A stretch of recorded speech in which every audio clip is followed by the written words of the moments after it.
he became angry. And when he refused to enter the house, his father came out and pleaded with him. He said to his father in reply, "Look, all these years I served you, and not once did I disobey your orders. Yet you never gave me even a young goat to feast on with my friends. But when your son returns, who swallowed up your property with prostitutes, for him you slaughtered the fatted calf." He said to him, "My son, you are here with me always. Everything I have is yours.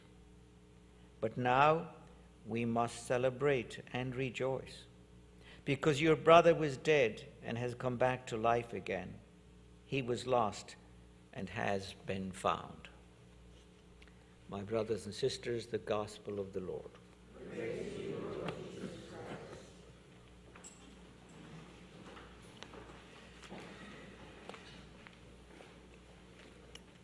The man who's regarded as the father of the Indian nation is Mahatma Gandhi. And in the early 40s, in order to lead his country into freedom from the British Empire, he embarked on civil obedience, fasting and prayer. And eventually, in 1947, India was liberated from the British Commonwealth. I can identify with that because in 2 weeks' time in Ireland, we will celebrate our independence from Britain exactly 100 years ago. In his autobiography entitled My Experiment with Truth, Mahatma Gandhi talks about an incident that took place when he was, I think, 15 years old. And he writes, "I was 15 when I stole a bit of gold of my brother's armlet to clear a debt of about 25 rupees, approximately $3, which he had incurred. He had on his arm an amulet of solid gold. It was not difficult to clip a bit of it. Well, it was done, and the debt cleared. But this became more than I could bear. I resolved never to steal again. I also made up my mind to confess it to my father, but I did not dare to speak. I decided at last to write out the confession, submit it to my father, and ask for his forgiveness. I wrote on a slip of paper and handed him to him myself. In this note, not only did I confess my guilt, but also requested an adequate punishment for it, and closed with a request to him not to punish himself for my offense. I also pledged myself never to steal in the future. I was trembling as I handed the confession to my father. He was then confined to bed. I handed him the note and sat on his bed. He sat up to read it. He read it through to pearl drops of tears running down his cheeks, wetting the paper. For a moment he closed his eyes in thought and then tore up the note. He again lay down. I also cried. I could see my father's agony. These pearl drops of love cleansed my heart and washed my sin away. Only he who has experienced such love can know what it is. This sort of sublime forgiveness was not natural to my father. I had thought that he would be angry, say hard things, and strike his forehead. But he was so wonderfully peaceful, and I believe this was due to my clean confession. A clean confession combined with a promise never to commit sin again, when offered before me, who has the right to receive it, is the purest type of repentance.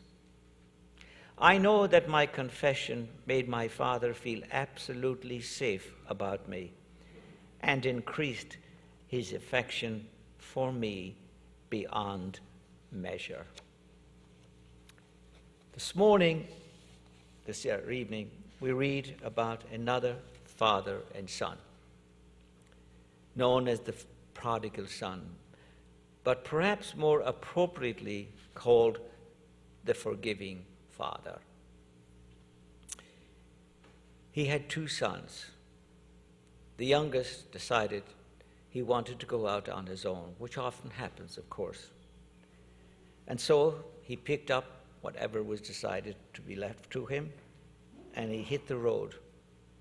But very soon, his money dissipated, and he was forced to go and work among pigs. Now, for a young Jewish kid, could you imagine being forced to work among swine? But he did. But eventually, of course, he comes to his senses, and he begins to think about his father and his home, and how well the servants are treated there. And so he decides to go back. Notice that the father takes the first initiative. He sees his son in the distance, and he doesn't wait for him to come to the house. He rushes out, and he embraces his son. And then he orders the servants, we got to have a party. My son was dead and lost. He's back. We got to celebrate. And so they do. And so the son that was lost is now back with his father. But then the elder son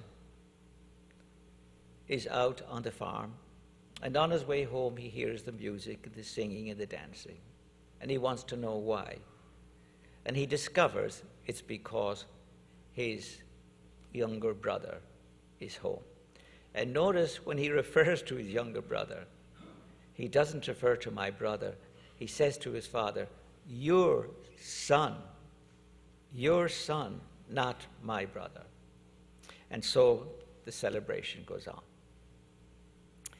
The great Dutch painter Rembrandt painted many famous of the gospel parables, but probably this is the most famous.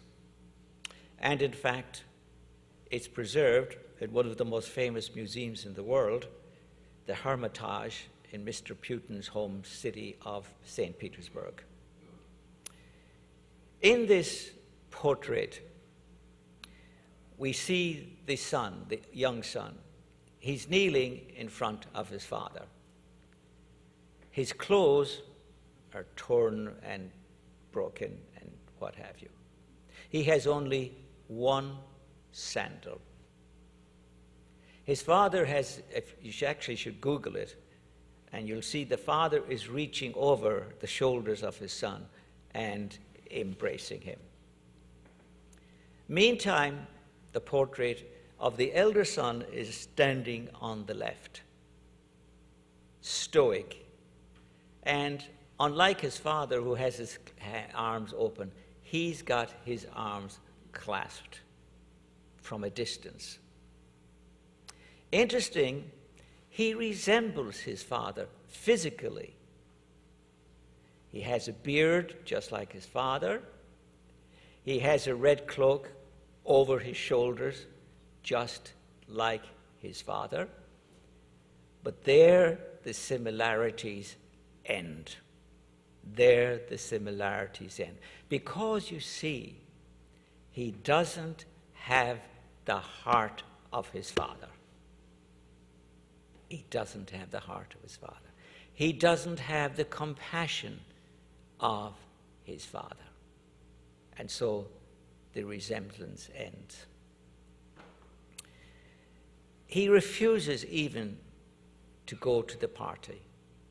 Now, in Palestinian culture, this is totally unacceptable. He had an obligation as a son to be a co-host with his father.